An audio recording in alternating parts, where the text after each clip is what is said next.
Um, so funk comes out of a very southern thing as well. I mean, blues was very funky. When you look back on it, what we would call very rootsy, very much grounded. I mean, he's a Georgia boy. He comes from a part of America which black folks would call Bama. He was a Bama. James Brown was definitely a Bama. And it was Bama music. And it spoke to a lot of the roots of the community because quiet is kept, you know, most black folks are Bamas. Most black folks are from the country. Most black folks come from that country aesthetic. And he tapped into that in a way that no one had really done quite the way he did it. And there were imitators. There were people who were peers of his who were very strong and had a little bit of that same flavor like an Otis Redding. But they were more song-oriented, and James became this other thing, which wasn't song-oriented, which was totally groove-oriented. And how important is the groove to black folks? Well, look, you know, it's funny. Groove is everything. I mean, groove is, you can't make love without a groove. I mean, it's all about interlocking rhythms, if you will, you know what I'm saying? So James Brown took the concept of groove. I mean, black folks have been to swing music. Motown had a certain kind of beat, a rhythm, but there was something very sexual about what James Brown did. I mean, the funny thing was, like, there's these stories that are told about how Sam Cooke, Jackie Wilson, and James Brown were like rivals. They were like the kings of R&B coming out of the early 60s. And then the story goes that because Jackie Wilson and Sam Cooke was supposed to be prettier, quote unquote prettier, that they would get, you know, they would snap on James Brown because he was a Bama, blah, blah, blah. But as James evolved, he became the man. His band became the man, and he became the king in a way that after Sam died and Jackie couldn't keep up. So he really outstripped everybody. And he went back by going back to the root where Sam had been very smooth, and even, you know, and Jackie had done the Vegas thing. James Brown stayed true to a certain kind of rootsiness. And that made him more sexual. You know, that made him more, his music so much more groove-oriented, more flavorful that way. Hip-hop is really based on James Brown's music, right? But it's not only James Brown. It's that kind of music, that rebellious music that came out at that time. It had that funky beat. He was laying a message down over the beat. James Brown. James Brown. James Brown. James Brown. James Brown. James Brown.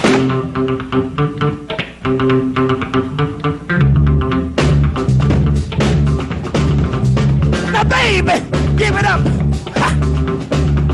Turn it loose. All right. Ha. All right. Look here. Now, baby, need to slow. Come on now. Turn it loose. All right. Hey!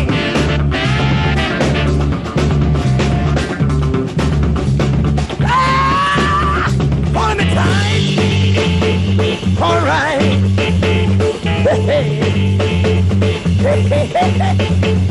Ah.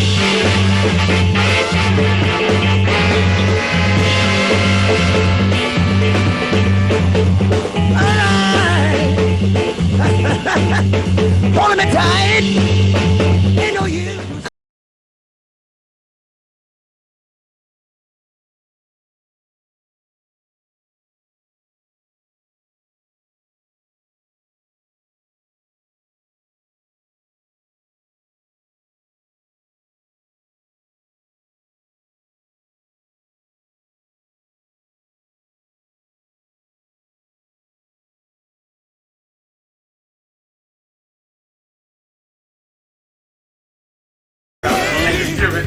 I know something about you. You don't know anything about me. Do it again.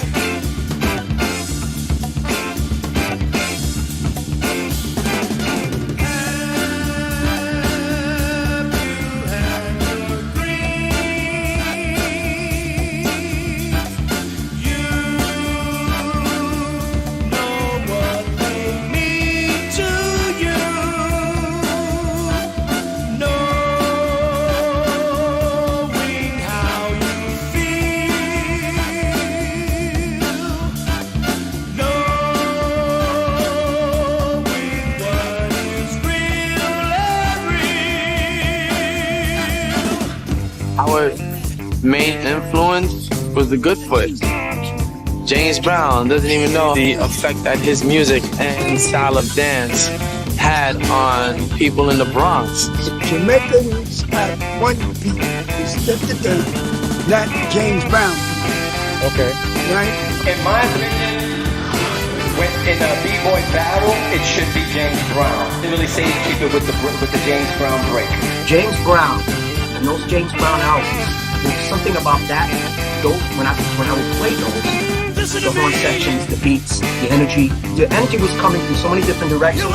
And then you have a person like the Godfather Soul James Brown just shouting energy along with these musicians that are off the chain. And there's something that grabs. James Brown's the first MC for us. The first B-boy as well. Hey, wait a minute. No, hip-hop didn't come from Jamaica. And if you ask me, no. Hip-hop came from the South. Came out of the funk. James Brown, out of Georgia, and a host of others. You can't convince me that hip-hop came from Jamaica or the Caribbean. I mean, they had their own style, their own swag, but that programming of music was not here on radio, on television. Funk in the South, and those are foundational Black Americans. Go ahead, sir. I would agree 100% with that. He made rap music, the rhyming, all of the rhyming, all of that. What we used to do is take the turntable and go through our mothers and fathers' old records. I found my mom's records. And we used to find nothing but James Brown records in the collection. Favorites, no question, other than James Brown. There would be no hip-hop without James Brown. You know, because James Brown is the foundation of that groove, of that energy, of the cadence, of the style, of the melody, of the chorus, of the sing-along choruses. Everything that we do comes out of that energy. So, I mean, James Brown, every time you hear hip-hop, you hear James Brown. James Brown, for me, is, you know, modern freestyle dance and hip-hop culture in general, like, rests on his shoulders, you know, maybe other than writing. But without him, I don't think any of this happens. And he's not from New York, right? He's from Georgia. I was dancing my whole life. I was a little kid. I used to dance. Old ladies would give me quarters doing the James Brown, you know. Like I was about 5 years old. They would give me quarters as James Brown. No one's more important to, in my opinion, to black and soul music than James Brown. I think any musician will tell you that. And he never moved to the North. He was always from the South. He traveled the world, but he's from the South. So, and James Brown to me is, there are many, maybe there's many mothers to hip hop culture, but there's like one father, and it's James Brown. That's how it came from the South. So recognize. I was trying to think about what would be, I guess, synonymous with a Kool Herc party. It would have to be James Brown. Clap your hands, stomp your feet. It wasn't a Kool Herc party. Without have a very party in. Exactly.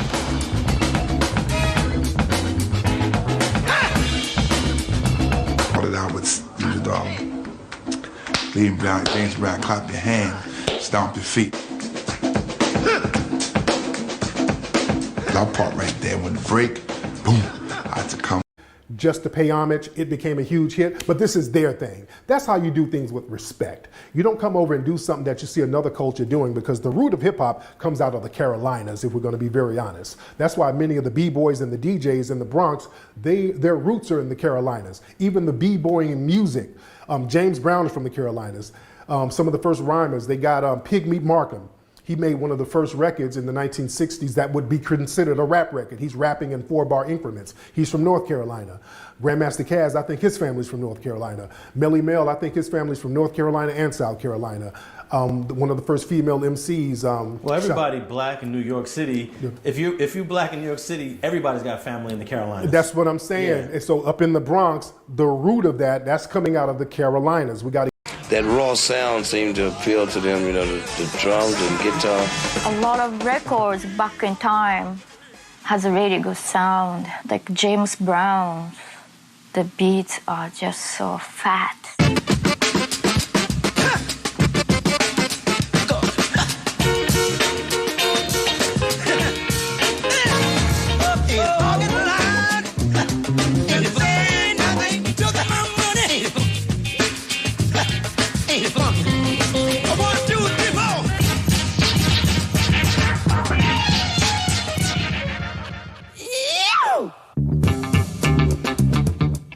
James Brown's music was so useful, I think, to a lot of hip-hop heads because Clyde Stubblefield's the epitome of the funk.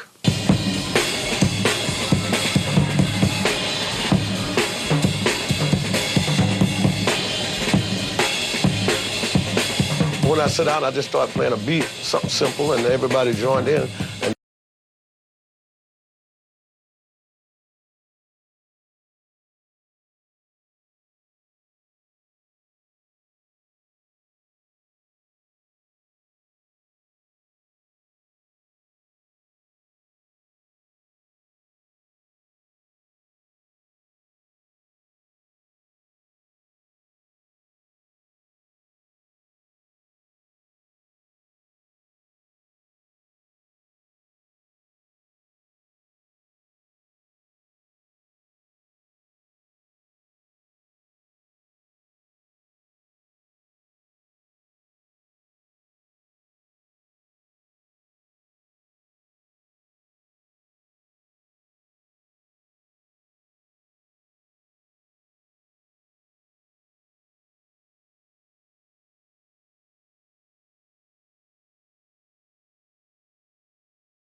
You can do the right thing, you can do the right thing, but if you do the right thing, even with the right person, for the right reason, but if it's at the wrong time, everything gets jacked up and twisted. Somebody say timing. Timing. Prophet had such great timing. While the hood was going through changes, while America was going through mutations, Paul Chevalier can tell you, you could depend on Prof's solid timing. Conrad Johnson and the Cashman Stage Band. We were called Thunder Soul. We call it Prof at Cashmere Senior High School because Prof stands short for professor. A Houston-based music teacher turned his high school band into a national sensation. I got the idea to start a band and build a band out of young people that was equivalent in sound and in appearance to that of the professionals. He reached into our soul. He could see the future inside of us. The Cashmere Stage Band gave the community part of its identity. It made everybody proud because they were kicking it. Cashmere were just tight.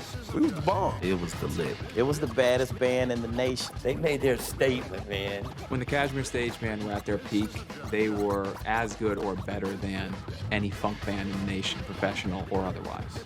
This is great funk music, and they're high school kids.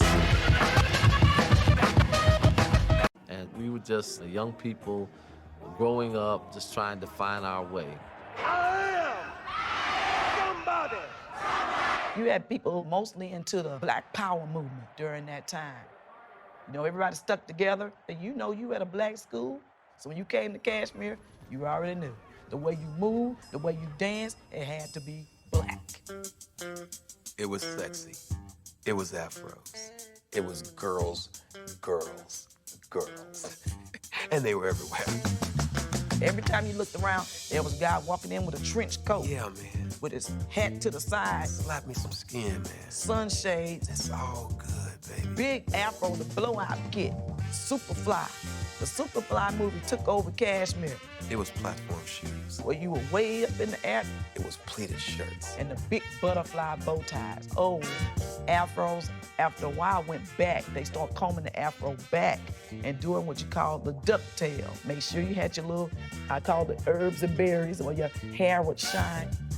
Girls, we come there with the mini skirts on. You have some took it to another level. It was bell bottoms. Leisure suits. Then it was tight was right.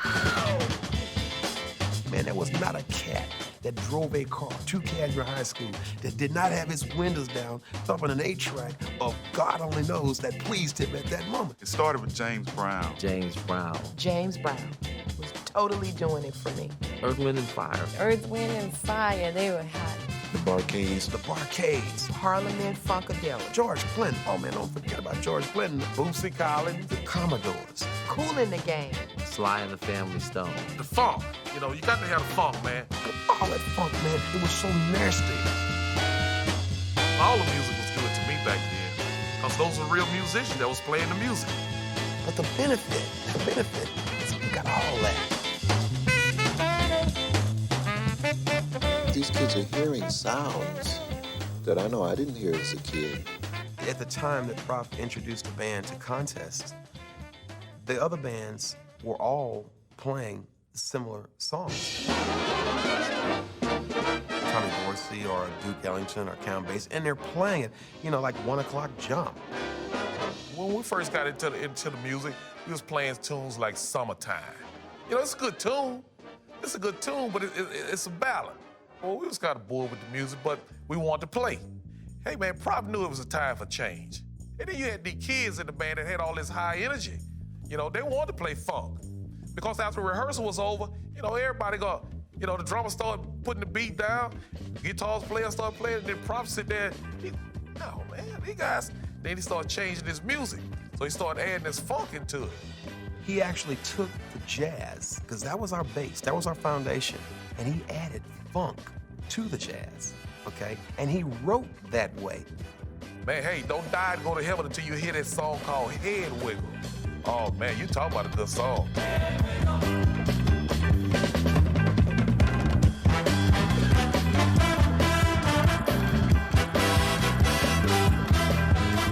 I try to give them a chance to express themselves in the way that they are. I had to teach them how to play funk. You could just hear the difference. It wasn't just playing. It was what we put into it. His music was soulful, funky, if you want to say that, and he was the first to get there with it, and he did it better than anyone else because his students grew up listening to that, and they loved it. He was like the Pied Piper. When we did a song by Sly Stone, he actually took the song and kept some of the foundation, so you knew it was the song, but when he put the horns against that, it's kind of like having a Ritz cracker and a saltine cracker.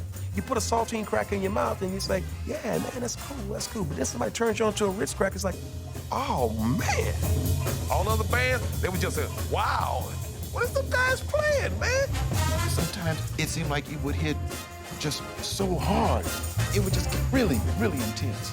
And that's what even scared me. I was like, oh! And it would just go like a train. He knew that if he just let them go wild, he let them go off and do their thing, it was going to kill everybody in the competition because it was so out of left field. They were extremely expressive. When the Kashmir came on and all hell broke loose, I mean, it was, yeah, all right.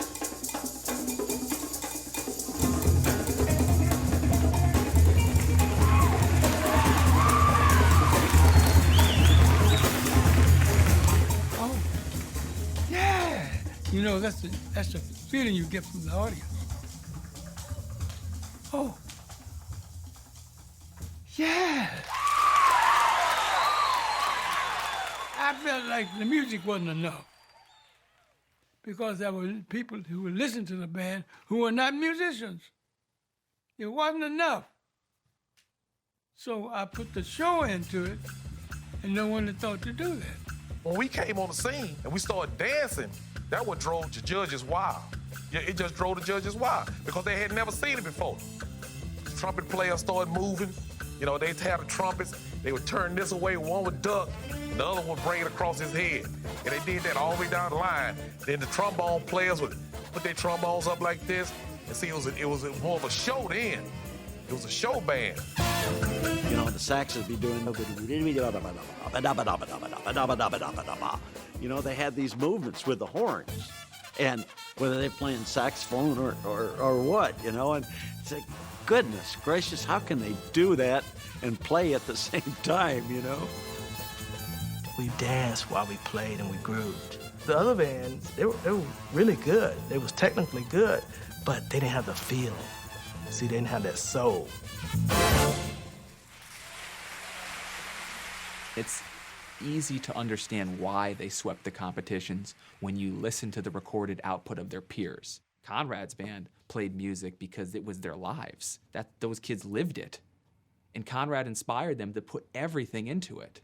Did you find the momentum picking up after the band got out where the general public could hear them? It rolled like a snowball, man.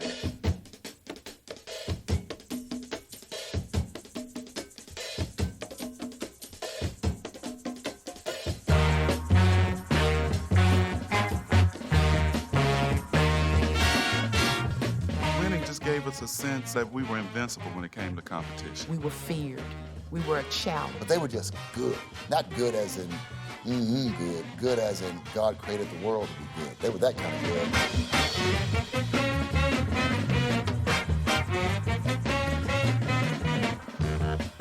good. I'm Jason Mellard from the Center for Texas Music History at Texas State University.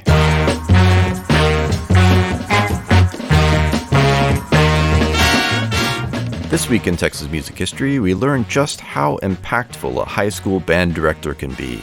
On November 15, 1915, musician and educator Conrad "Prof" Johnson was born in Victoria, Texas. As a boy in Houston, Johnson learned to play music on a toy saxophone. He got more formal training from his father, a dentist who also led the Jack Yates High School Band. Johnson joined jazz groups during college and became an accomplished composer. In 1941, he began his career as a high school band director. Johnson continued to make rhythm and blues records on the side, like 1947's Howling on Dowling, but it was his direction of the competitive stage band at Houston's Kashmere High School from 1969 to 1977 where he would make his mark. High school stage bands were often straight-laced affairs, but Johnson brought dynamism and contemporary soul and funk influences to the project.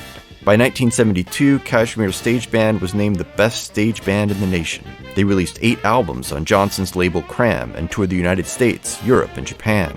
Johnson retired from the group in 1977, but those records became cult classics for crate-digging collectors. Tracks by the band, including Johnson's composition Kashmir, found their way into hip-hop samples from the likes of DJ Shadow and Blackalicious.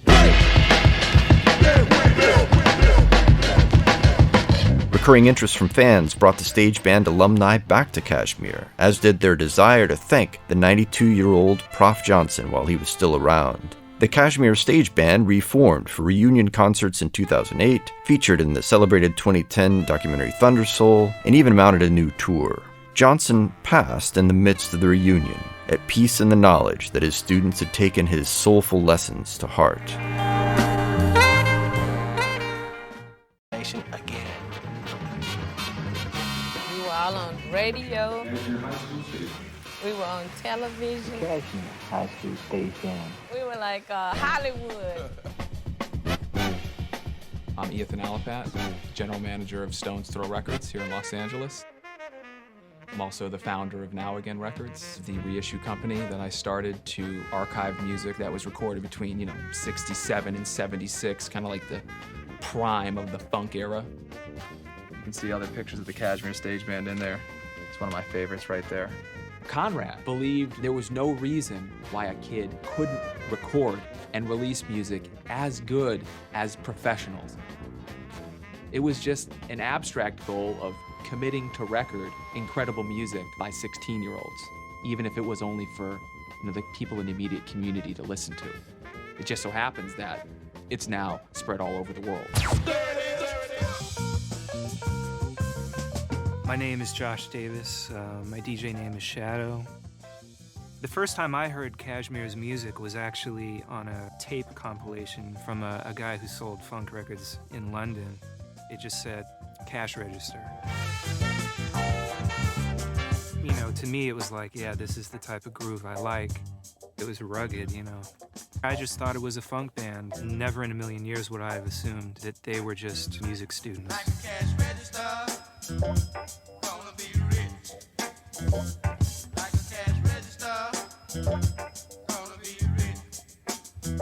I had wanted to flip the drum break on the song Kashmir. I just always liked the syncopation of it. People who sample records only sample something they think is like a little moment of brilliance, something that they feel like is going to speak to a new generation of people. I've been buying high school band albums whenever I found them from all over the United States. And 99 out of 100 were just awful. So the fact that I'd heard funk music this good by a high school band, you know, just blew me away. Well, I had to know everything about the band. And eventually, someone told me, like, well, why don't you just contact, you know, Conrad? So we flew down to Texas, and we pulled all of it out, and we started going through and everything, and Conrad had told us over and over again, the records were just a facsimile. The magnificence of my band was in the live performance. They were recorded pretty good, weren't they? Yeah, recordings are very nice.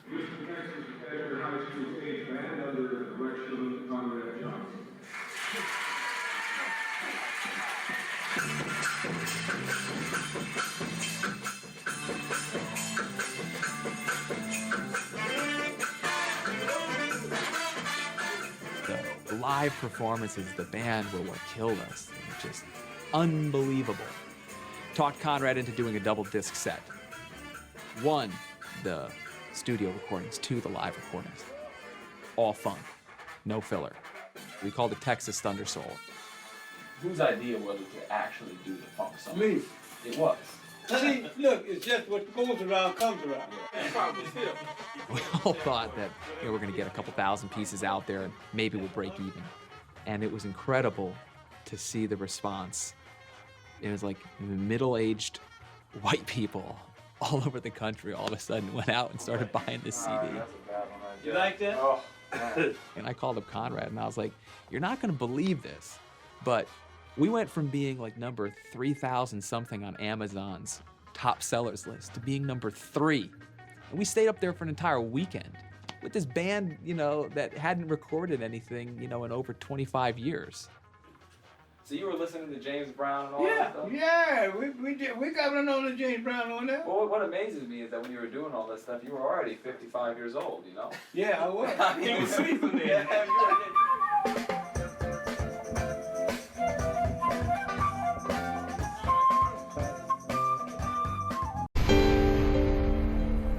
Historical black colleges and universities, also known as HBCUs, have been a part of the fabric of the United States since 1837, when Cheyney University in Pennsylvania became the first HBCU in the country. It was one of 4 before the Civil War, which included the University of the District of Columbia in 1851, Lincoln University in 1854, and Wilberforce University in 1856. Many of the first HBCUs were established to educate the children of formerly enslaved people and train them to teach other black Americans. That meant they served as primary, secondary, and post-secondary educational options for black Americans. After the Civil War, Shaw University was the first HBCU established. Shaw University was also important because it offered a 4-year medical program and was the first to open its doors to women. During this time, many land-grant institutions were established due to the Second Morrill Act in 1890, which was targeted at the former Confederate states. This act required each state to show that race was not an admissions criterion, or else to designate a separate land-grant institution for persons of color. Among the 70 colleges and universities, which eventually evolved from the Morrill Acts, are several of today's historically black colleges and universities, including North Carolina A&T State University, South Carolina State University, and Tennessee State University. Post-Civil War to the mid-1900s, HBCUs increased and thrived. Their inclusive, nurturing, and expanding environments, diverse and affordable curriculum, and the ability to be self-expressive on matters of race and heritage became the prominent educational option for African Americans to pursue higher education in the United States. In 1965, the Higher Education Act identified HBCUs as any historically black college and university that was established prior to 1964, whose principal mission was, and is, the education of Black Americans and that is accredited by a nationally recognized accrediting agency or association determined by the Secretary of Education of the United States. The HBCU that than any other American regiment. They suffered the most casualties too. But where did school marching bands come from? For that, we have to go back to after the Civil War. After emancipation, schools for African Americans were established in the South. Today, these institutions are called HBCUs, or historically Black colleges and universities. In the South, the music culture is so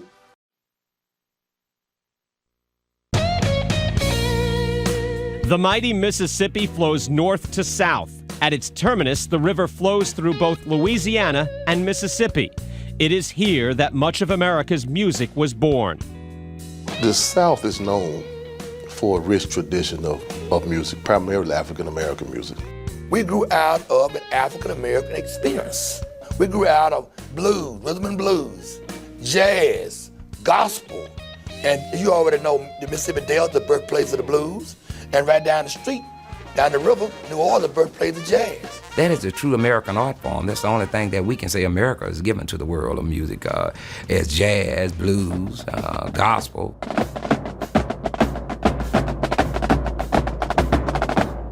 There's strong African content still present in our drum cadence that we utilize at Jack State today. In Mississippi, during slavery, and it was illegal for a Black person to own a drum, because they also used drum for communication. So it was a very important instrument in Black music. In the earliest years of historically Black colleges and universities, the band directors came home to teach after attaining their musical degrees in the North, often from programs in the Big Ten. Today's HBCU bands have superimposed their Southern experiences over the traditions of their Northern training. I can see a future beyond the bottom of this boat.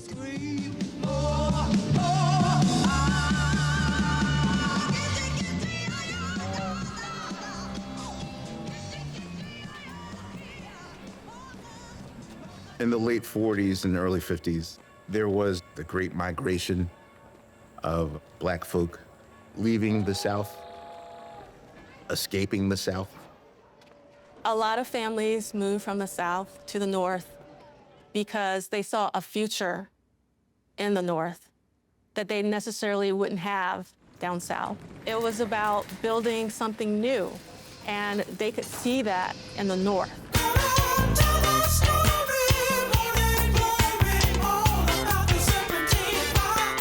The funk capital of the world, at first I used to think it was like Detroit.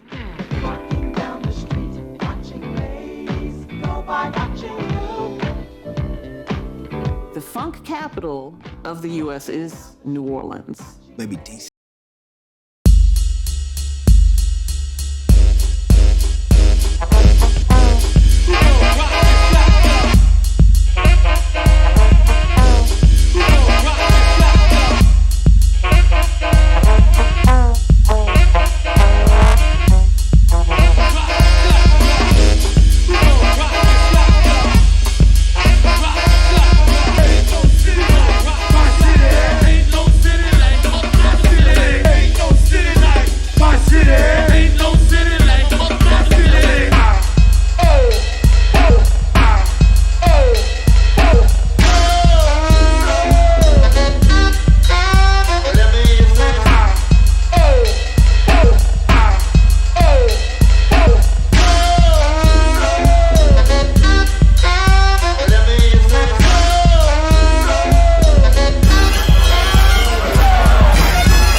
Tap,